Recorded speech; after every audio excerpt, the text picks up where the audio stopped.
truly must be our own. And we're trying. And trying to do the right things for our community. Be with us and guide us. Amen. I pledge allegiance to the flag of the United States of America and to the republic for which it stands, one nation, under God, indivisible, with liberty and justice for all.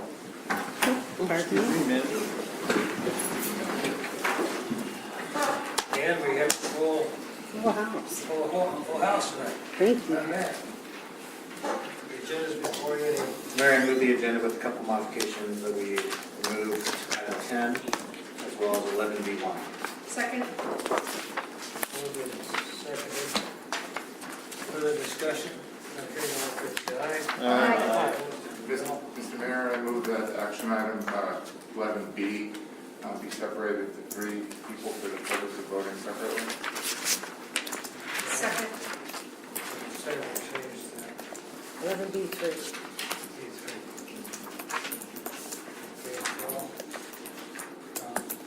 Okay. I don't know, any other? Hearing all, please say aye. Aye. So we're at citizen comments, right? So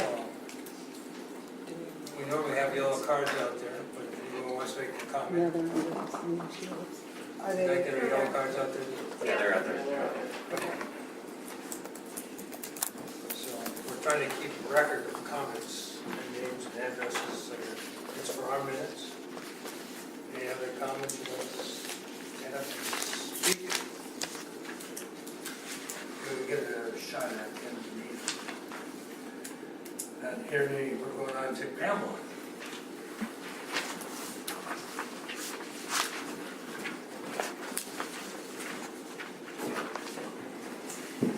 Good evening. You should have in your packets both the June monthly report and then the 2017 second quarter report. There was an amended report for the quarterly report that was sent out, and my understanding is that it is in your packet. We're going to put it up on the screen, Pamela, so the audience can see it. Okay. Since, unless there is any question about the June report, it's kind of old news, but I'd be glad to answer any questions about the June report, if any of you have arisen. So, I'm yes. sorry, Taylor, just real quick. I know thank you for showing the trend, the residents versus non-residents. Do we have any data as to how many Liberty Lake card holders also have cards here in Spokane County? Yes, 510 Thanks. as of a couple with the report. Yeah. Thanks.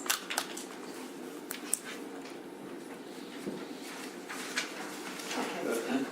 Yes. Just wanted to thank you very much for putting together these statistics. I think it's pertinent for if and when we do move the library to the community center, to know what the breakdown is, so that we know what the level of service might be based upon the total patrons and not just the Liberty Lake patrons. I think that's very pertinent. So thank you very much. You're welcome. You're welcome. Glad to. And I think when we're looking at, correct me if I'm wrong, when we're looking at card holders as a whole versus with residents versus non-residents, we have kind of a joint agreement with other libraries, correct? That's correct. Now, of course, any, right, because the card holders we're looking at, the statistics that would not have anything to do with CIN. Right. Okay, so that would be just non-resident card holders that we issue here. And yes, we do have an agreement with the, as you saw in there, that came about in October of 2012, that we have a reciprocal agreement with the county library system, wherein we give cards to each other's members at no cost. Before that time, any Liberty Lake resident, of course, would get a card from us, but the card to participate in the, to be able to take anything out of the county was $100 to $125 a person. Yeah. And I think that, So that was a big benefit for us to be able to have. yeah, and I think the important thing to take into consideration too when we assess people that utilize our services as a city is actually the programs that are held at the library. You know, not necessarily card holders that are residents versus non-residents, but what percentage of people that are residents utilize our events that you put on and things like that. Can I help anybody with any other part of the report? And you're done? No. Not quite. I'd like to call your attention to something really cool that we're going to be doing in August, and that is, we're going to be talking about the eclipse in several programs at the library. So we are going to have an eclipse story time, where we'll have activities that are related to the eclipse for the younger set, and also an opportunity for them to get eclipse glasses. After that, we will have, if there's any left, and I assume there should be, we will have them available at the desk for anybody who would like to have one until we run out. Also, we're going to be running articles in our Facebook about how to construct alternatives to eclipse sunglasses in case residents can't acquire them themselves. And then on Eclipse Day, instead of having a story time at the library, we're having a space story time, and that will be over at Rocky Hill, where we all gather together and watch the eclipse together as a library. So please watch for the Facebook announcement, and also for those, and also for the instructions on how to make your own observatory apparatus to be able to watch the eclipse safely. Another exciting thing that I have to announce is that through the kind offices of Councilman Dunn, who put me in contact with the art community in Spokane, we are going to be able to resume art shows at the library. We did that for a number of years, a couple of years ago, and then all my resources kind of dried up, left town, left the profession, and stopped doing art. And so now we will have a new, beginning September, we will have a new art show every 2 months. So that's a very exciting thing for us. I want to commend you, Pamela, for your outreach to the community. And I know that you do the book report or the Summer reading? summer, no, this is for the Kiwanis. You have a quarterly book reading, you know, I think that they get a lot out of it. You have 4 or 5 books that you choose from, and they participate, and those have been very, very well received. So, again, thanks a lot for the extra effort. Okay, Community Development Committee. Mayor, we met, you got it? Go ahead. Go ahead. Yeah. Go ahead, brother, I'm sorry. Okay.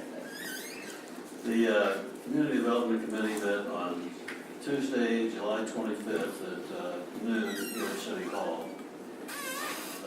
Present at that meeting were Amanda Tenio, Andrew Staples, Jennifer Camp, Katie Allen, Keith Coppelson, Odin Langford, Robert Moore, Stan Yocum, and a guest, Mike Kennedy.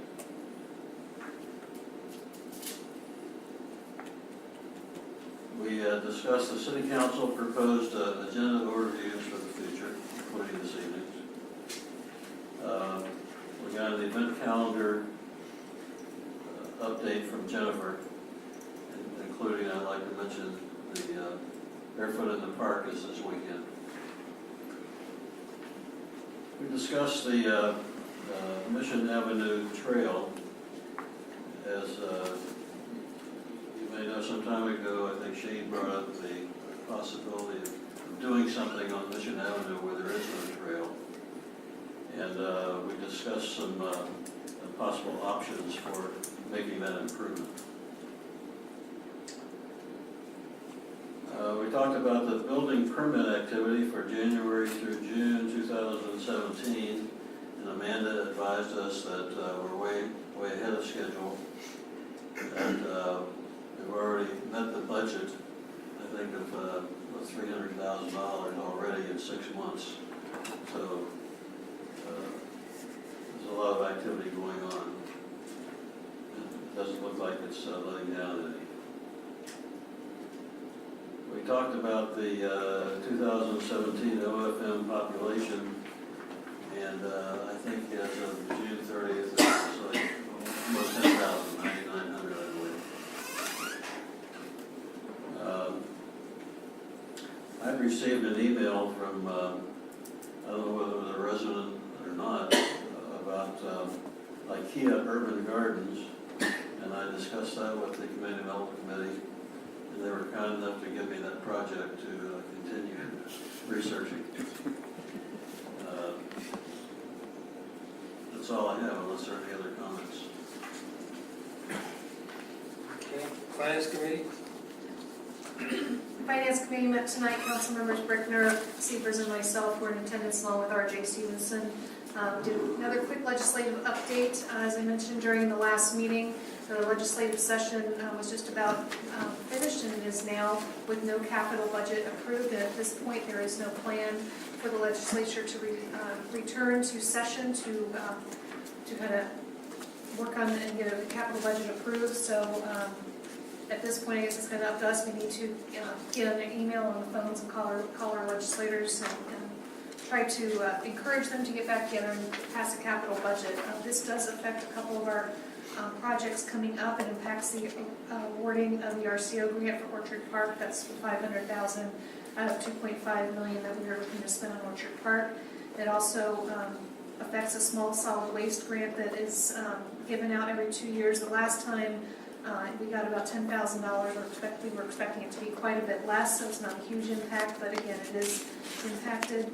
The capital budget, the lack of capital budget does not affect our current road projects that are being funded by Transportation Improvement Board money, but it does affect the 2 signals that we're looking to get money for, the ones that are going in at Signal at STCU headquarters and the one going in at Madison at the STCU branch. It also affects Harbor Road bridge expansion, possible money for that. So more to come on that. Again, you'll get on the horn, call, and email your legislators to get them back in, get them back to Olympia to finish the job they were elected to do. We also talked about the new policy statewide that passed for public records. We are now allowed to charge for some public records requests, and so the staff is going through policy changes and how we're going to charge for that, so we'll be seeing that come up a little bit later.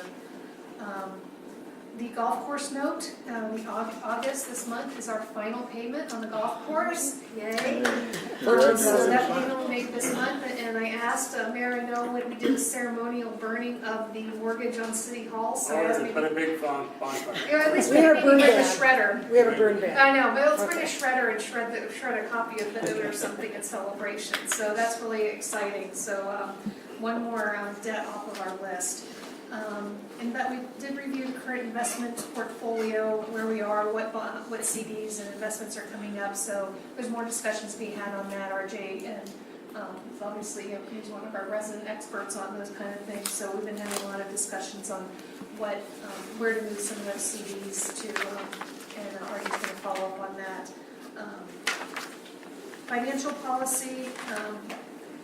Really nothing really to report after that. We had a discussion about an item last week that a check was voided for a payment to a nonprofit membership for someone, so that's all been taken care of going forward.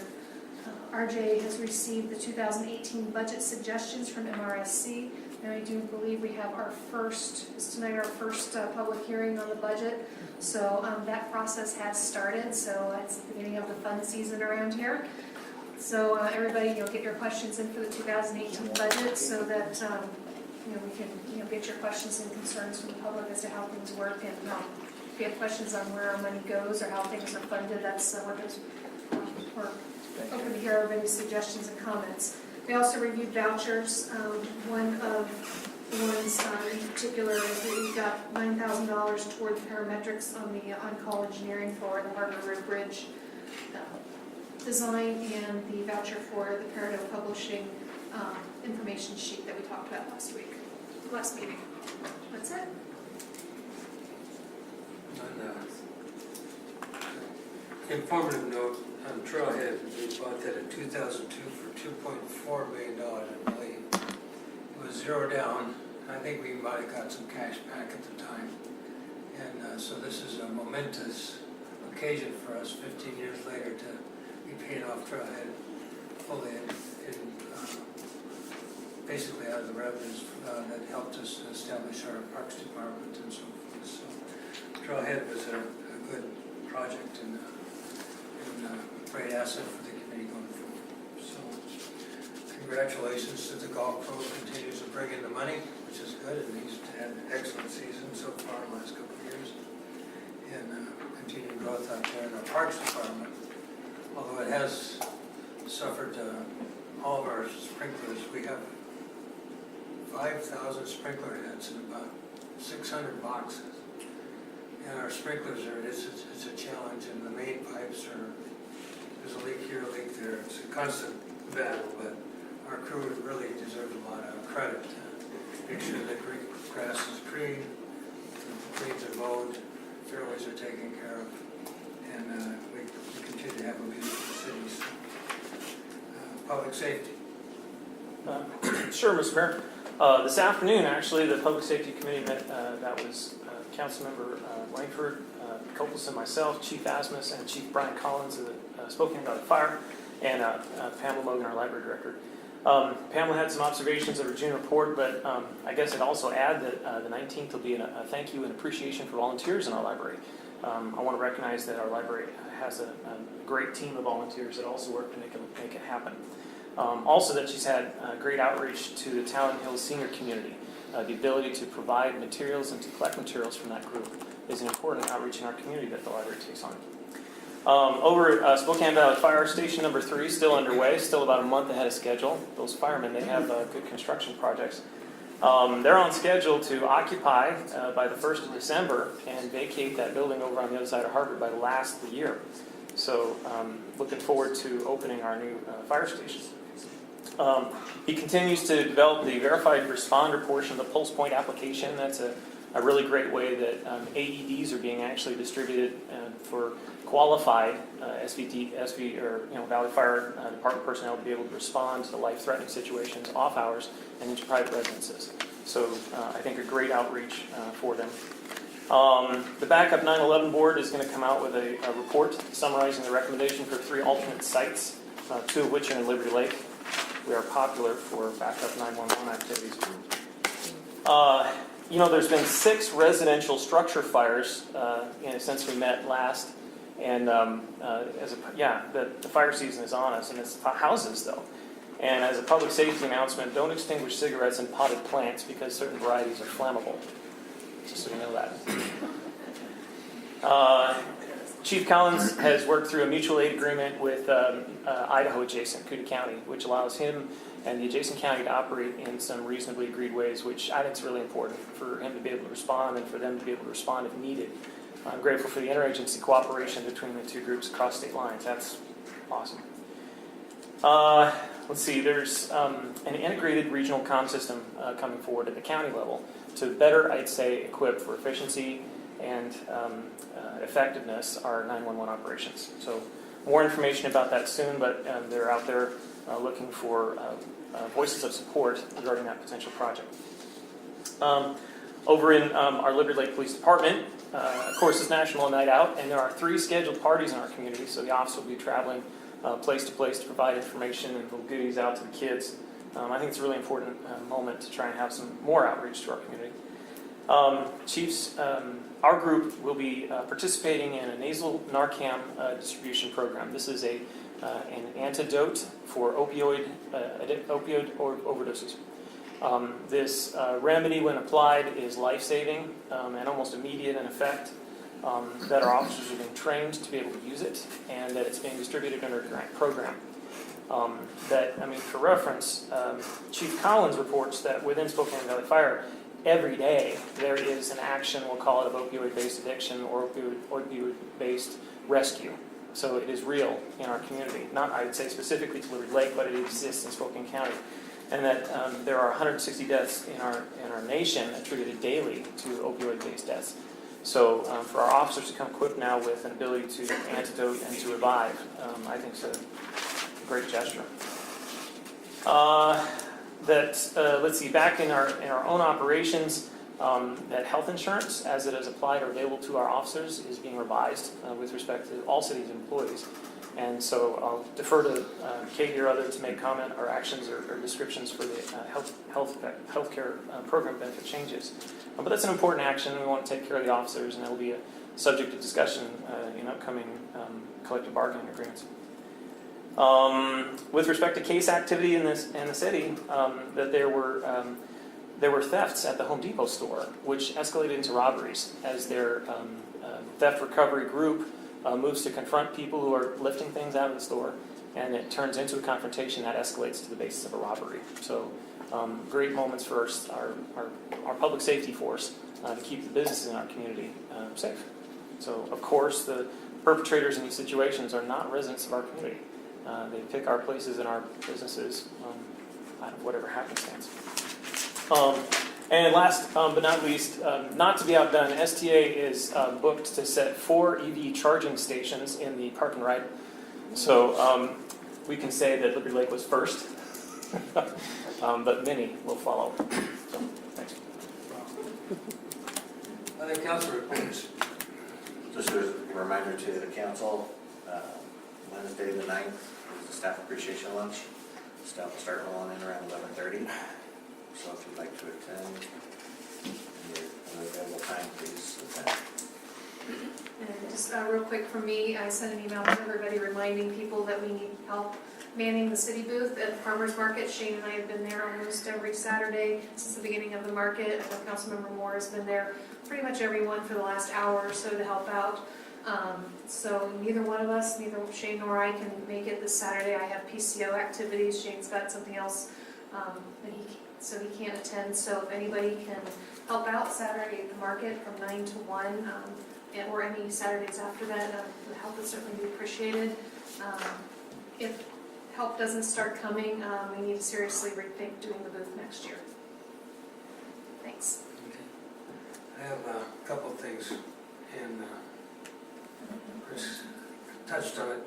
We will have, I think, on the 8th of August, a new commissioner for Spokane Valley, the Spokane County Commissioner. So the PCOs are to meet on, is it the 5th, Chris? Yes, Saturday. Yes. And then so the 7th or 8th might be deliberations, and hopefully have a new commissioner in place. So great, fine candidates, all of them. Tomorrow on the 2nd of August, I'll be hosting Congresswoman McMorris here in Liberty Lake, a tour of a couple of our manufacturers for just a brief hour, so it's going to be a very quick tour. Let's talk about the impact of trade policies on our local manufacturing, infrastructure dollars that can help facilitate moving people within our community, and overall trying to make sure that our voices are heard, not just at the local level in Olympia, but also at the federal level. And then finally, I had the opportunity to speak with Catherine, and I don't want to say her last name because I can't remember it. It's a very difficult name to pronounce. But she is the editor of the Valley Voice.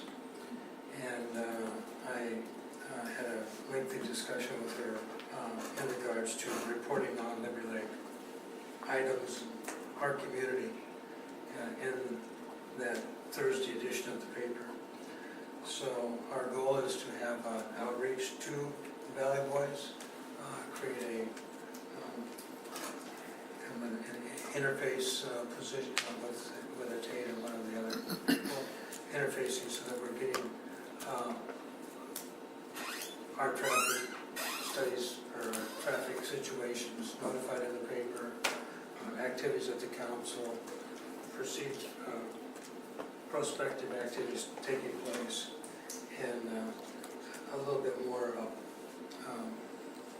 coverage of the city of Liberty Lake I mentioned to her that we're at least about 12% of the valley circulation, so she agreed that we will try to work together and try to get a little bit more everyday coverage in there, not only just for us, but also for our employers and our businesses. So with that said, we're at Katie.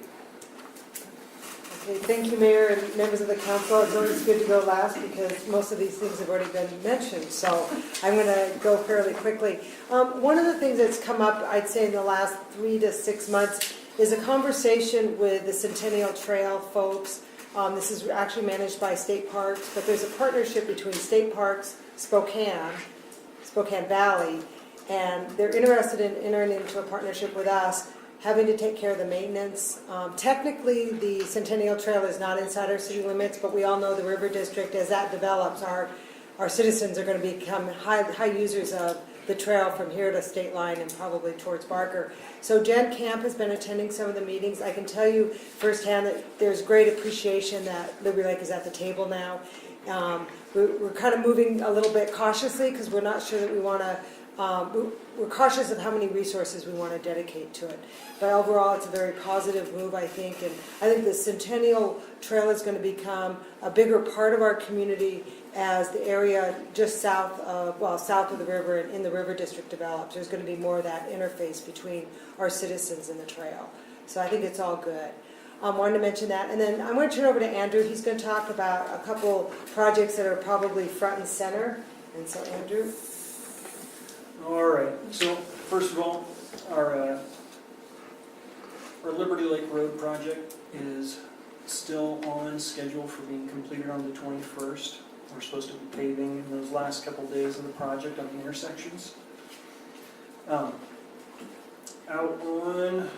with our traffic signals that we have for on Appleway, the two that are seeking grant funding, just a quick correction, the funding for the grants is under the operating budget, so it's not under the capital budget. That portion is funded. It's just a matter now of whether we receive funding or not. So we're just waiting to hear back from the state. But with that uncertainty, so this is the second part, as this has kind of moved along, we've received extended deadlines over and over again from the state as to, we're going to release the funding this date, or give us notification of funding. So we have decided to go ahead and pursue grant funding through TIB for both of those signals. That's due on the 18th of this month.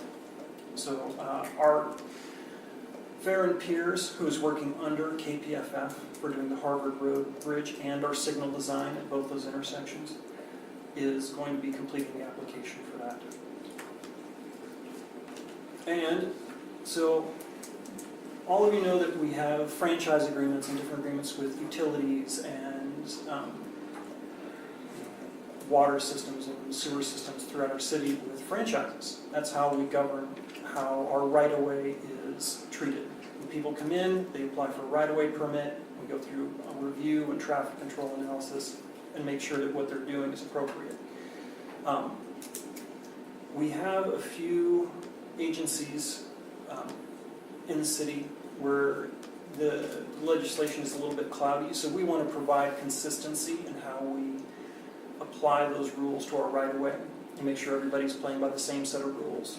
And so we're going to be bringing back an ordinance to kind of set the rules that we already have in place in stone for our public right-of-way and how people and entities are supposed to operate in our roads. And lastly, so on Liberty Lake Road, we're going to, at least you have before you tonight, a bid award for Inland Asphalt to be doing pavement repairs on Liberty Lake Road from Country Vista heading south to Sprague. I've already talked with the contractor about making sure that those repairs occur after we have completed our work on Liberty Lake Road, so we're not overlapping those projects. I guess with that. In regards to this project, Yeah. can you talk a little bit, have you guys discussed the game plan for traffic control, for kind of sectioning it out, so there's not, even for night traffic, and what kind of is that gonna look like for leapfrogging traffic? So what you would typically do on a project like that, you have two options. One is to detour traffic around while the workers are, performing whatever it is they're doing. And the other is to flag. We'll be talking with the contractor.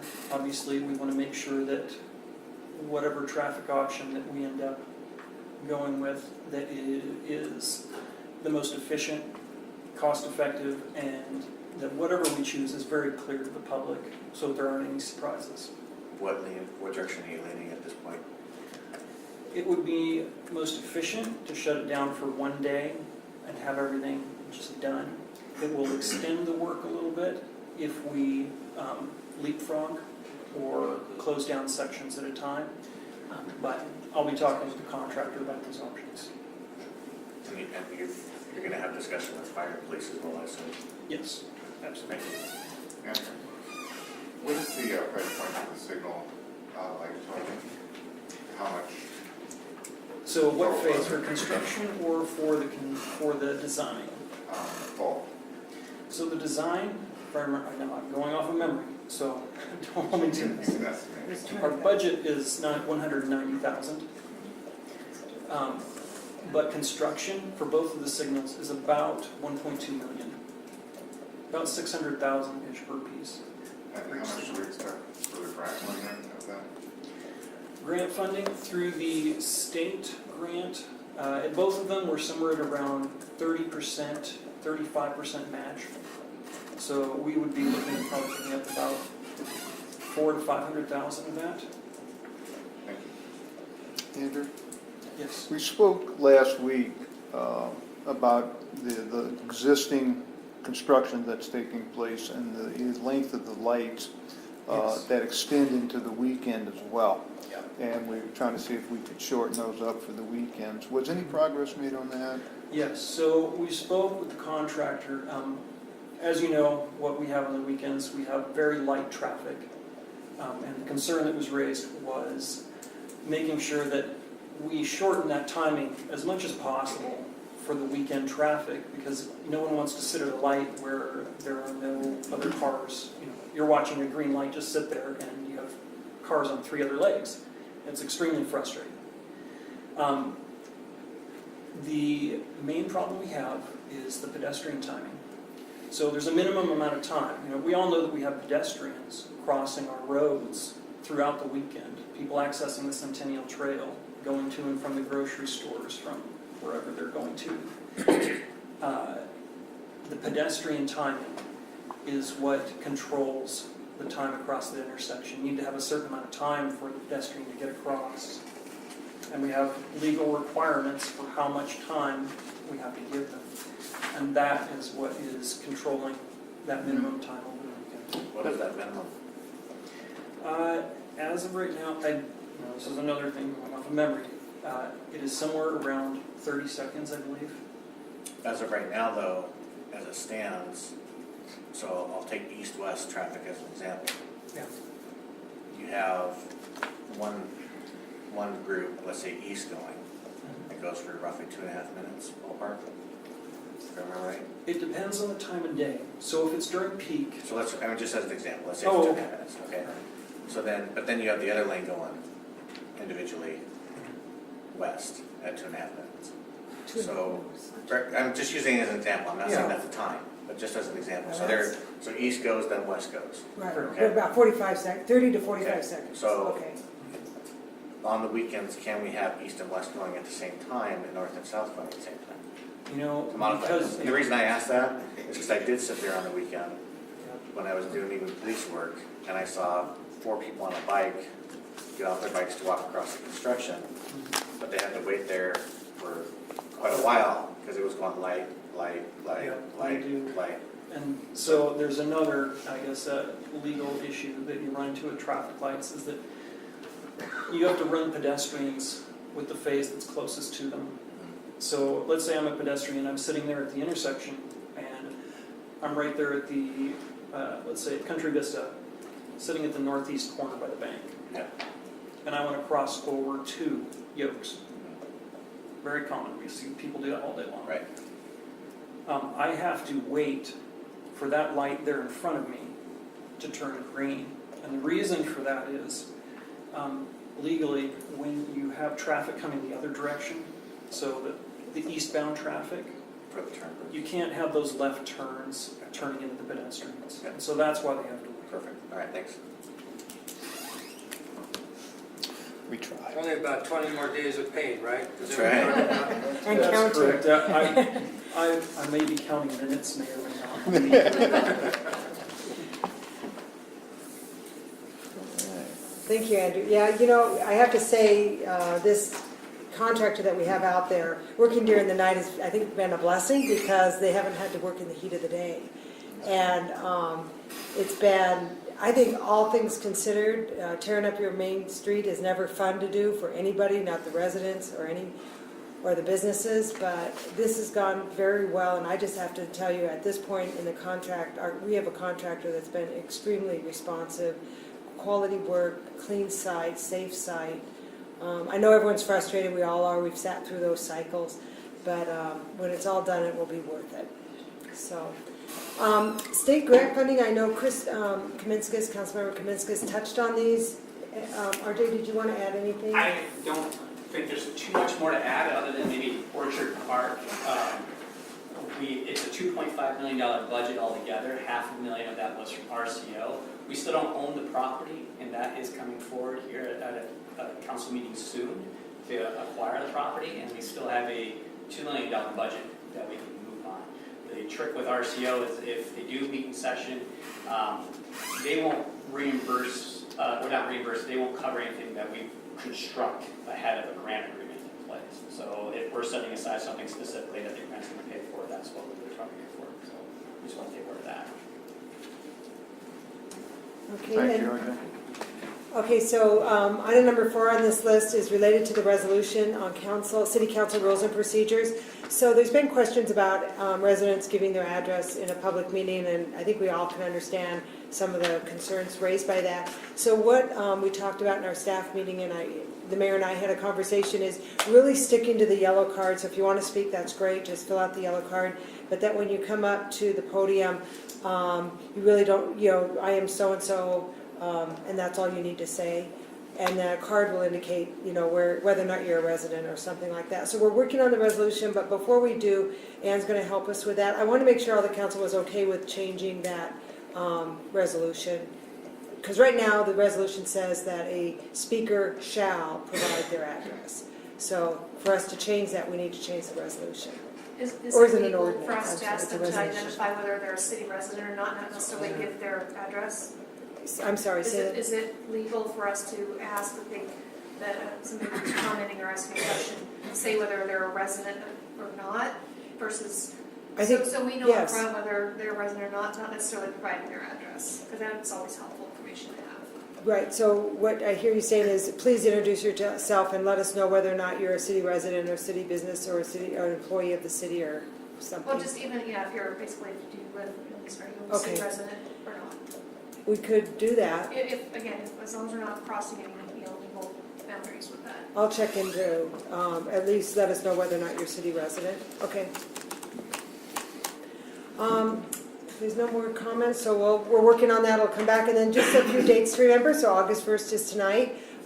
As was mentioned earlier, it's National Night Out, and Ann and I are trying to remember the little jingle, but Brian's here if we get it wrong. I think it's Give Crime a Night Off. Am I close? Going away party. Going away party, that's it. Give Crime a going away party. So that is tonight. So I'm bringing that up because normally we do this meeting outside, but the logistics just make it very challenging. So we do have ice cream for everyone. So if you stay around, you can have ice cream in celebration of National Night Out after the meeting is over.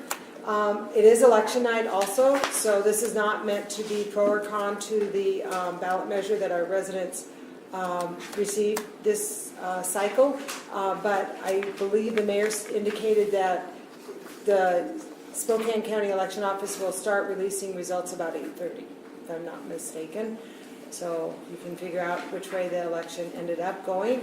I have a mistake here. It's not August 5th and 6th for Barefoot in the Park. It's the 4th and 5th. So that's Friday night and all day Saturday. Lots of just really fun things. We have a magician, there's dog shows, there's family fun with jumping and animals and soccer and a lot of vendors. That was organized by Popular Companion. There was a beer garden, there was music, just a lot of fun activities. So bring your neighbors and come out and enjoy Pavilion Park. And then as Councilmember or Mayor Pro Tem Brickner mentioned, our staff appreciation lunch is 11:30 at Rocky Hill Park, so I hope some of you can make it. Okay, Chief, National Night Out, come on up and talk about, because we're supposedly in the park and talking about National Night Out. We'll pretend we're in the park. How we're trying to get crime the night off. Outside the Lady Mayor, members of the council. So National Night Out is a crime prevention initiative that we encourage neighbors to get out of the house, meet your neighbors, get to know them a little bit. It's a create block watches, neighborhood watches, and get to meet your neighbors, because that's a great way to help prevent crime in our communities. You know what's kind of going on in your own neighborhood. So tonight in Edward Lake there are 3 registered neighborhood watch parties going on in different parts of the community. We have officers right now out visiting them, and it's just a good way to keep that crime prevention at the forefront of your mind. I think you should talk about trying to minimize our homes and our community as an opportunity place to do crime. So what are some of the things that citizens can do to make us done? Yes, well, thanks for getting. So I'll just give you just a quick example, as a matter of fact. So what our city has as far as most of our crimes are property crimes. They're not necessarily crimes against people. And we don't even have too many crimes against residential homes and things like that. But one of our biggest things we deal with is vehicle crimes. Right? People that come from outside of the area and like to steal our stuff. The last rash of vehicle crimes that we had, I think we had about 8 in one night. And we arrested the people involved, which was good work by our officers. They caught them in progress, breaking into cars. Not really breaking into cars, and that's my point, is that every single one of them that they got into were unlocked. So there wasn't much effort for those people to steal stuff out of the cars. So I just asked for your help by locking up your car doors, not leaving valuables in them, because believe it or not, during the rash of vehicle trials, we had 2 handguns stolen out of unlocked cars, GPS units, laptops, so very valuable, expensive things taken out of those unlocked cars. So take that extra step and be proactive about protecting your own property. One more thing, because this is budget night, we have first hearing on the budget, but because the police department consumes basically all of our property tax, about $2.3 million now. 2.192. 2.192? Yes. Yeah, almost $2.2 million. It's not just all of officers' salaries. It's not just all of officers' equipment. What else goes into that budget? I mean, we're talking about court costs, jail costs. Yeah, so a lot of that cost is associated with, we contract with the prosecutor's office to prosecute those cases, with our jail, which is expensive when we arrest these people. We also have a public defender's piece of that, of the budget. Our court costs are in there. Our dispatching services, we contract with the sheriff's office for that. And then we also have an agreement with our local sheriff's office, because we're a small agency, we have 12 officers, that when we need those specialty type of details, such as the sheriff's helicopter, canine units, forensics, detectives, then we actually pay an additional cost for using those services, in addition to our contract that we already pay the sheriff's office for, like dispatch. So I think, when we talk about not being an opportunity for crime to take place, if there's no crime taking place, there's no opportunity for them to come here to do a crime, then we don't have to normally find time to arrest them and send them down to consume another 40% of our resources. I think that's the biggest point I want to make sure that people understood is that it's not just the cost side of providing the policemen, patrol cars and some of that. It's all the other side of the business, which really consumes a great deal of money for our tax dollars. Well, I think we can be good stewards of, as a city, to our neighbors, things like that. If you see your neighbor's garage door open, make sure you let them know if they forget it. I can't tell you how many times we thought we shut our garage door and it opened back up. So making sure and notifying your neighbors, hey, your garage door's open, because I'm sure they're going to appreciate it at the end of the day. But I do really want to commend the police department on how quick you guys' response is to incidents that do arise. The incident that was brought up at Home Depot, the police department was right on top of it and they caught the guy immediately because they were so quick and swift to handle the situation. So kudos to those officers. Okay, thanks, Chief. So we're on to action items. Mayor, can I just really quick question of the chief and of the council, I guess as a whole. With Barefoot in the Park coming up, I was wondering what everybody's thoughts might be about, because I'm going to be there, I don't know who else is going to be there, about getting some copies of the golf cart rules and the registration and just kind of making their rounds and just politely handing out, the rules and registration if people don't have their cart registered, not being confrontational or anything, but I think with the way our population is growing, some people still may not be aware of it, but just to kind of get the word out. We can do that, absolutely. Okay, Yeah. no, I'm willing to do Absolutely. some of it. I don't know if, who else we're going to have there. Maybe we can kind of touch base later. I could leave mine with the cotton candy. There you go. There you go. If you have a golf cart, here's a cotton candy. And So I'm wondering, just kind of thinking out loud, and Jen's not here tonight, she had a sick child, but it might be worthwhile that in the afternoon we have a city table and maybe have the kind of things at in case people have questions about the city, about the project, just kind of take it up to the park. So this is a place that we could also put our golf cart rules and those kinds of things. So good suggestion. Thanks. Okay. We're still at the consent agenda. Right here, the consent agenda. Oh, sorry. I didn't hear you. Mayor, I move action item consent agenda A 1 and 2 to approve July 11th, 2017 City Council minutes and July 18th City Council minutes. Second. Second, further discussion? Not hearing, all in favor, say aye. Aye. Opposed, there we go.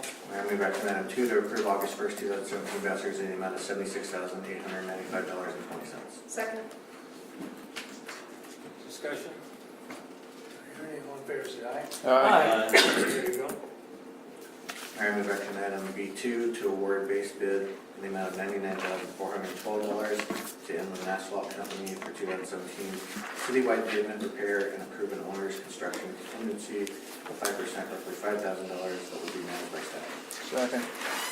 Second, further discussion? I've just got a quick question. So Andrew, I noticed the bid went out. We also had the contractors bid 2 alternate additions to this project. I was just curious the thoughts behind only awarding the base bid. So right now, we had a budget set aside of approximately $110,000 that we could use for this project. Those additives put us over our budget, so we are awarding work within our budget. Okay, and then maybe the other 2 look at for next Those year. other 2 are important sections of road, and we will be revisiting those in 2018. Right, thanks. Other discussion? Not hearing, all in favor, say aye. Aye. Mayor, I move action item B3. And I'm going to move this kind of as a whole, because I know there's going to need to be discussion, and then we'll individualize them out, if that works. Second. Moved and seconded, further discussion?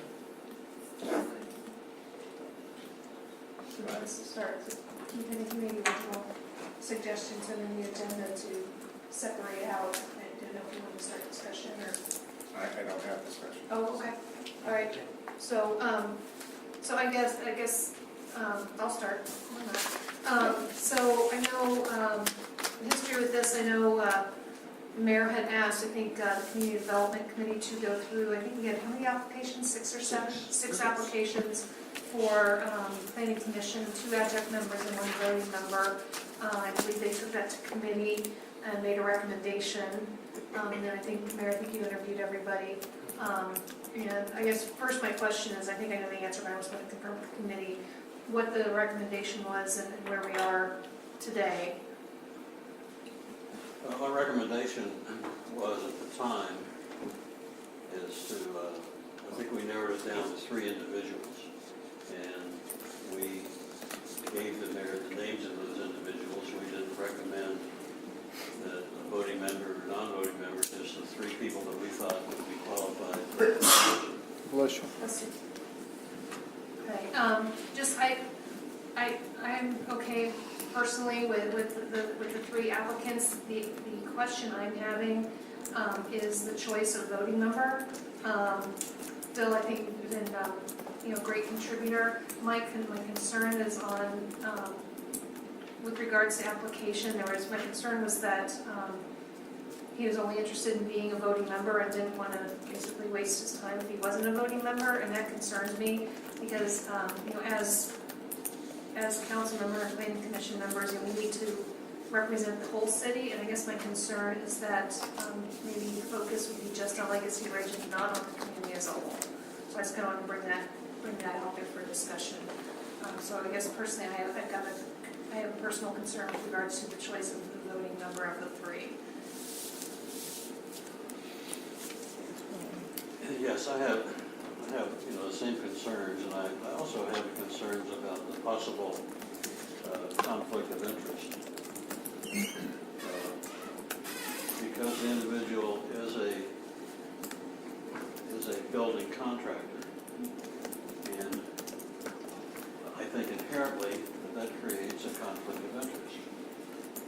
I think that he's familiar with the other builders and developers in the community, and I don't know what specifically the relationship might be, but I think it's appearance of a conflict of interest. So that was my concern, and I think one of the concerns of the committee in not recommending him as one of the individuals that the mayor should consider. Other discussion? Mr. Mayor, I just want to observe, I think that the role of the Planning Commission does not include the recommendation of specific performing contractors. It does not, allow for the recommendation of specific individuals or entities to perform work. So I don't think that a voting membership in Planning Commission could influence specific transactions for the city. I think that somebody who comes from a development background probably has a good set of eyes then to understand the framework of regulation that our city presents, specifically to provide some comparison to adjacent municipalities. And I think that's an important point. We have, and I'm very proud of, the development codes that the city administers. At the same time, I think it's important to have a discerning eye to compare it directly to other municipal groups or agencies in the region. Comment? I probably have something similar that somebody with that specific background in that specific business could bring a great voice to the planning commission because that is his profession. So it might be a very valuable additional member just in that. So no, I don't have any other thoughts on who the voting member of the 3 should or shouldn't be. Phil's been at a lot of the meetings, and yes, has shown us some bias towards Legacy Ridge, but it might be good to have some representation from there also. I don't know if there's any representation from Legacy Ridge right now. So. If I can chime in a little bit for a second, because there are some questions and some thoughts, and there's been recommendations on this, that, or the other. I would maybe make the recommendation that we table this until our city attorney gets back, so we can have a conversation with him. I don't know if we can do that. I don't know if the council wants to do that, if that's even needed. Is is it a possibility to appoint members but leave the choice of voting member to the next meeting? I don't know if it's a Yeah, one of the things you possibility. could do, and I'm just throwing out ideas, and maybe a point of clarification, because I think words matter, and I know that we all appreciate the people that applied and has expressed an interest. But really what we were looking for from the Community Development Committee, and maybe it was a little bit awkward, I'll acknowledge that, we were looking for, feedback as opposed to a recommendation. And to me, that's important is, give us your feedback on these applicants so that we can help the mayor, after he talks to them, could use that information to help him make a recommendation. And that's kind of what we did. We were not looking really for a recommendation from the Community Development Committee, but that's, Well, yeah, be those that are as the, it that's may. how it was stated during the council meeting, I'm More pretty sure. feedback. So anyway, Right. along that note though, and this is just an idea, I'm just throwing it out as food for thought.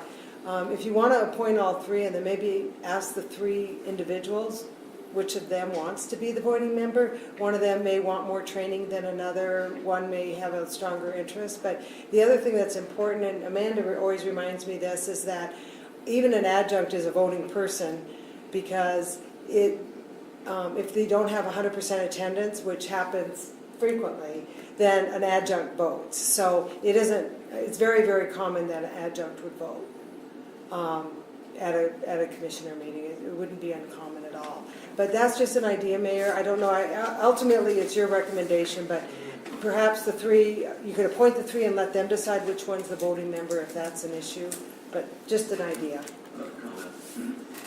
All due respect to you and to Dan and their comments, I'd just like to remind you all that we have an important project pending in the city, and that's the PUD pending development.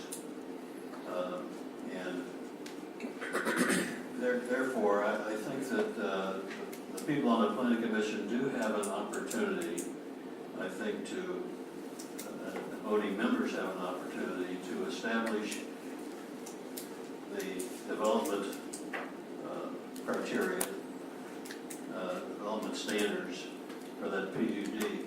And that's very critical and important, I think, to our community.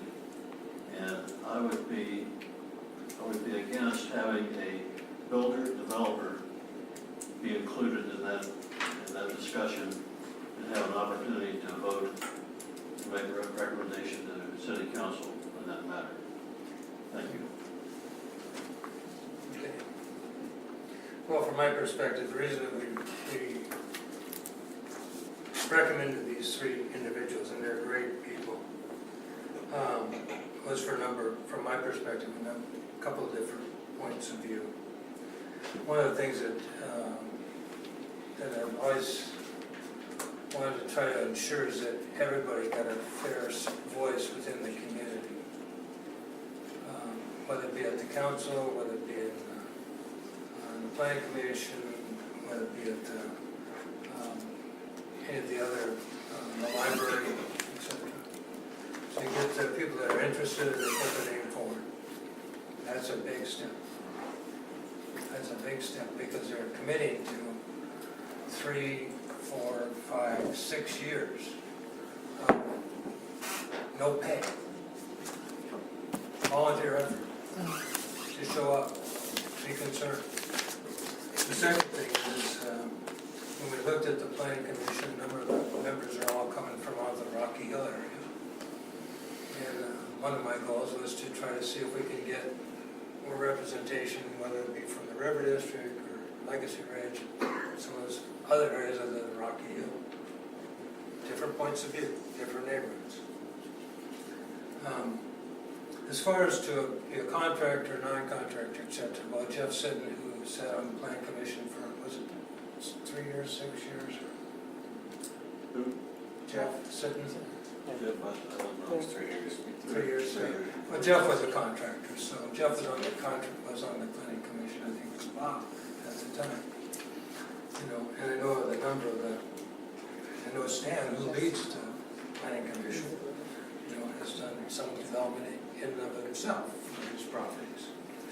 So, and when you start to look at where we're at, we're kind of moving from a phase of planning, in my thought, to actual development. And development side of the business.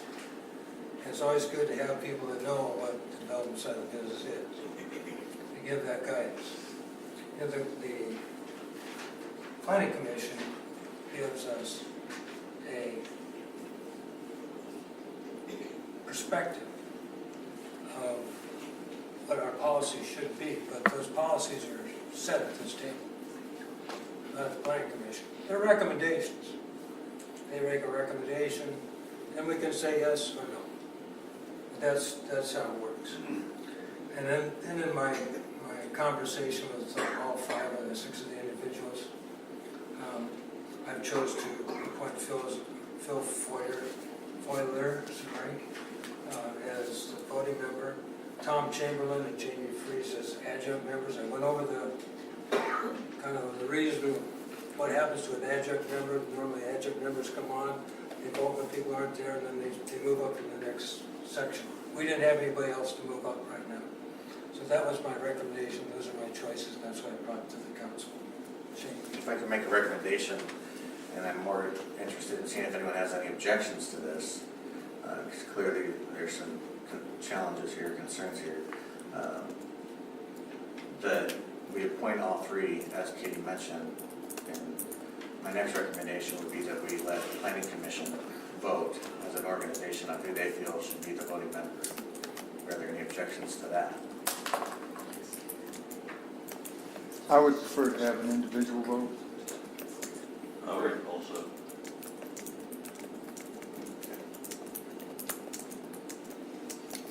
Mayor, I call the vote. Without further objection, Phil Foiler is appointed to the planning commission as a voting member. All in favor, say aye. Aye. Opposed? Nay. Nay. The ayes have it. Count. No.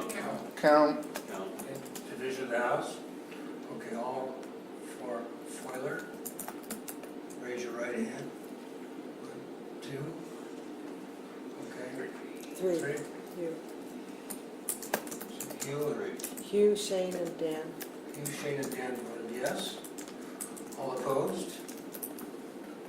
So we have Odin, Bob, Chris, and Keith. Okay. I don't know, can we clarify that my nay vote is strictly related to the voting member part, not nay to the appointment? No. That's not, that wasn't, that one was No. for it. So. Then we have Tom Chamberlain as an adjunct member. You call for a vote? Call for a vote? The nomination, I mean, we're taking these one at a time, right? Yeah. Right. So, So, calling for vote? yes. All in favor? Aye. I count 7 out of 7. So Tom is an adjunct member. Jamie Freese. Call for the vote. Count 7 out of 7. So have that 2 adjunct members and 4 members of the planning, or 6 members of the planning commission, correct? That's a public hearing. Well, hold on, so, okay, Call so, for a vote to Appoint Phil as Phil an Foyer as an adjunct member. That wasn't the nomination, I'm just telling you.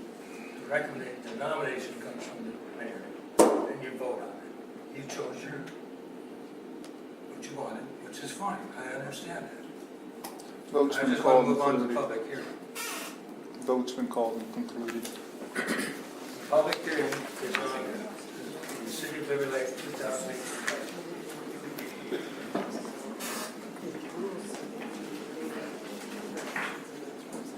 Good evening, Mayor, City Council. So,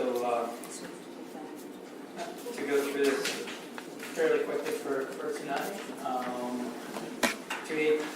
the city staff has been working on the 2018 budget already, getting pieces together. I just want to go over kind of calendar and what some of the items that we're highlighting so far going for 18. So by mid-September, budget estimates from all the directors should begin to the mayor and city administrator. And we're anticipating the mayor's budget this is the second council meeting in October, presented on October 17th, with two more public hearings on October 17th and November 7th to talk about property taxes and other revenue sources. In that, when the budget is presented to you on October 17th, you'll have October through November to review it, and that's also when the MDQs will start. The property tax resolution, whatever the decision on that, is due by the November 30th, but since we're having a second council meeting, or a second meeting for decision on this date, and then the second meeting in December is December 19th for the adoption of the 2018 budget. We can adopt sooner than this, but we have to have a budget adopted by the end of the year. Some of the highlights in the 18 budget that we're looking at is, we've been changing in the streets operations, bringing on the streets lead.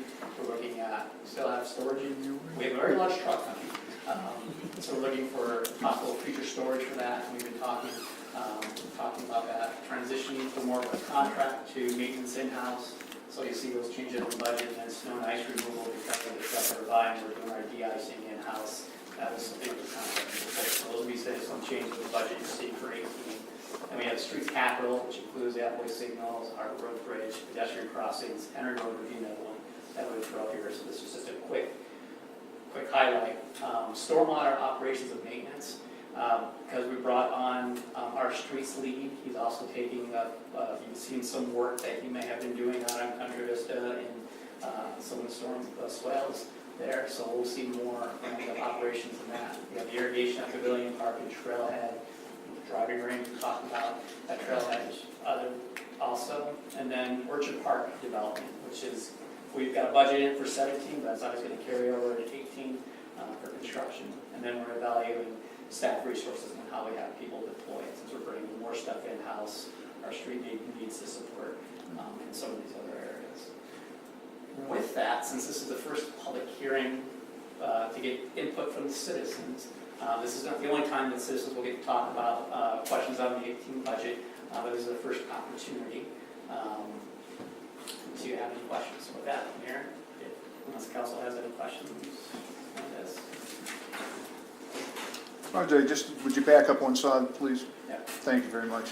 I'm excited about the transition on the maintenance to in-house snow and ice removal. However, I just want to touch base with you to make certain that we're saying what we need. The slide shows in-house snow and ice removal.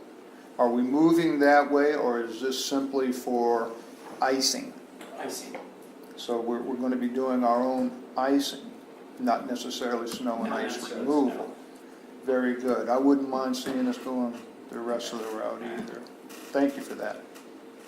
Quick question, so along those lines then, we have a contract in place right now for snow removal. How does this change affect our current contract? Wasn't it a multi-year agreement? Yeah, so there's one more year left on this contract. We have let the contractor know that we'll be going back out to look at snow removal services only. The other thing that I think is important that we do in this future contract, and we've talked about this amongst Andrew and I and Stephen Williams, is that we want to really be prescriptive as to what kind of equipment they use, and so that whether you're plowing a residential area or you're plowing Appleway, you need to be using the right piece of equipment. So that'll be a change that we make, and we really need to move very quickly between now and getting that back out. As a point of clarification to Owen's question, will we be doing our own parking lots, so like i.e. the parks? Correct. So we will do parking lots, we will de-ice, and we have equipment that takes care of trails. But all plowing will be done by a contractor. Okay. And then the other thing, and it sounds a little bit, it's a lot of work, I'll just say that. We have to clean out the gutters and the curb inlet so when the snow melts, it doesn't stand on the road and freeze up again. So our year-round crews are very busy when the snow hits. Yeah, so all that's done. The only thing that would be done by a contractor would be de-icing. And I guess if, excuse me, snow plowing. Snow plowing in the streets. Okay. And the only other question I have, if I remember that contract correctly, I believe when we bid it out, there was a minimum amount that we needed to spend, was that per season or per calendar year? And if we're doing our own ice de-icing, are we going to hit that minimum threshold? We have to restructure the contract because it's going to be different. That's a great point because it's per season on the minimum, yeah. Thanks. Okay. Thank you, Okay. RJ. The public hearing, so now it's open for comments. If you would like to make a comment, normally this is, well, we have 3 or 4 touches we try to have for the budget, so this is the first one to let you know that it's here. One of the things we do have are copies of our existing 2017 budget, revenues and expenses for anybody that's interested. Or they can get you kind of an idea of what we did this year. May not talk a little bit about what we do next year. Probably 90% of it's going to be what we do next year too, right? Just a little bit different numbers. Anybody needs that, just feel free to contact City Hall, especially RJ, and he can supply any information you may have. It's always nice to make a comment on relevant information. That saying that we open the public comments at 8:10. Not hearing any, we're going to close at 8:12. First read ordinances, Aaron. City of Liberty Lake, Spokane County, Washington, ordinance number 243. An ordinance of the City of Liberty Lake, Washington relating to city parks, prohibiting tobacco and electronic cigarette use in all city parks, establishing a civil penalty, providing for severability, and establishing an effective date. Mayor, I'd like to move that we push this to a second reading and suspend the rules. Second. We move that we suspend the rules to move ordinance number 243 to a second read. Further discussion? Not hearing, all in favor say aye. Aye. Opposed? There we go. Okay, so second read in. City of Liberty Lake, Spokane County, Washington, ordinance number 243. An ordinance of the City of Liberty Lake, Washington relating to city parks, prohibiting tobacco and electronic cigarette use in all city parks, establishing a civil penalty, providing for severability, and establishing an effective date. Mayor, I move ordinance number 243. Second. Moved in second. Further discussion? Just a quick question. Do we public comment first? We'll do that normally after we have our discussions. Great. Any thoughts that have gone into signage or something like that to make sure that this is? As a matter of fact, yes. In fact, Councilmember or Mayor Pro Tem Brickner has put us in contact with County Health. The county actually has a template that they use that we kind of like.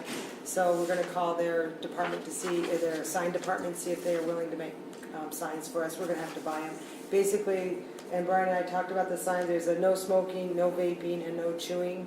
It kind of a picture, and then at the bottom it will say City of Liberty Lake ordinance number 243. So we'll get those up. Might take us, so technically the ordinance goes into effect 5 days after today. August 11th. August 11th it will go into effect, and we'll get moving on the sign. So, and the other thing I want to point out, this is not just parks, this is all city facilities. So it's whether you're in a city vehicle, around City Hall, at the library, wherever, if you're in a parking lot, town square, it's all city facilities. Do want to make just one notification just so everybody's on the same page. I spoke with the chief earlier regarding this particular resolution, and it specifically says city parks. So if something's going on at one of the HOA parks, this does not cover that. Right. Okay? So if anybody sees anything and they wonder why nobody's doing anything about it, Very good point. thank you. And I, I also, I don't want to speak for the chief, but, this is going to be it's a very similar thing, I think, to the whole talking on your phone with the new law we've got in place. It's going to be a lot of education at first to explain that process and why it's going about and this, that, and the other. And we just want to make sure that people realize that this is going to be going into place. Okay. Question, Katie, has the draft, this is the final draft and it's been approved by the city attorney? Yes, it has. Thank you. Okay, so we move, just further discussion, not hearing any public comment. ordinance, we ask for public comments on any spoken and such things. Not hearing any public comment, we'll go to a vote. The ordinance number 243, all in favor, raise your right hand. I think I count 7 out of 7, is that correct? Yep. It's adopted. So, did we do the ordinance 244 yet? No. City of Liberty Lake, Spokane County, Washington, ordinance number 244. An ordinance of the City of Liberty Lake, Washington, adding Chapter 2 to Title 9 of the City of Liberty Lake Municipal Code entitled Public Safety Street Naming and Physical Addressing Standards. Okay, upcoming items, Kate? Okay, so I know we have a lot of things on our agenda for the 15th. Oh, and thank you. So Float Spokane, that's our business highlight. I'm interested to know who they are, so we'll find out on the 15th. We have several presentations. Amanda's going to give us an overview of our population update. And then also, they're going to talk about the planning and building service activities that has taken place up through the mid-year. We have the acceptance of Orchard Park land transfer, and then approved purchasing of pedestrian crossing beacons and speed signs. So this is on Country Vista. So as you come around the corner eastbound, when you get past the, well, in the vicinity of the fire station, that'll be where that flashing speed limit sign that tells you how fast you're going. Andrew and I are just looking at the design now, but this is a purchase of that equipment in advance, so we can have it on hand, and then we can go finish the design and go through the procurement. Our goal is to get it up and running this fall, as those apartments come online. We do have a surplus of a few items, mostly at the library, and then we'll have a second read on the street naming and addressing. We're down to last citizen comments. Take one more shot at it.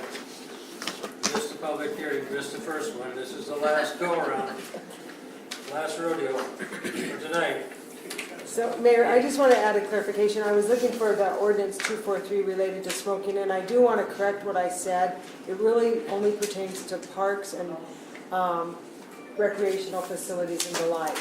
So I thought it was for all of city facilities, and that's not correct. It's only for parks and parking lots and areas associated with parks. I'd add, Katie, the last recital reads, the parking areas associated with each city-owned Correct. parks and recreation facilities are also included. So it would not pertain to our library, would not pertain to our police department, would not pertain to City Hall, and I'm guessing Trailhead it would pertain to because that's a recreational. So point of clarification, I didn't want to be, I want to make that correction. Okay. With that said, any other questions? Any other comments? Not hearing anything, we're going to move on to adjournment, and we're Ice cream. Ice cream, right? Ice cream, you scream, we all scream.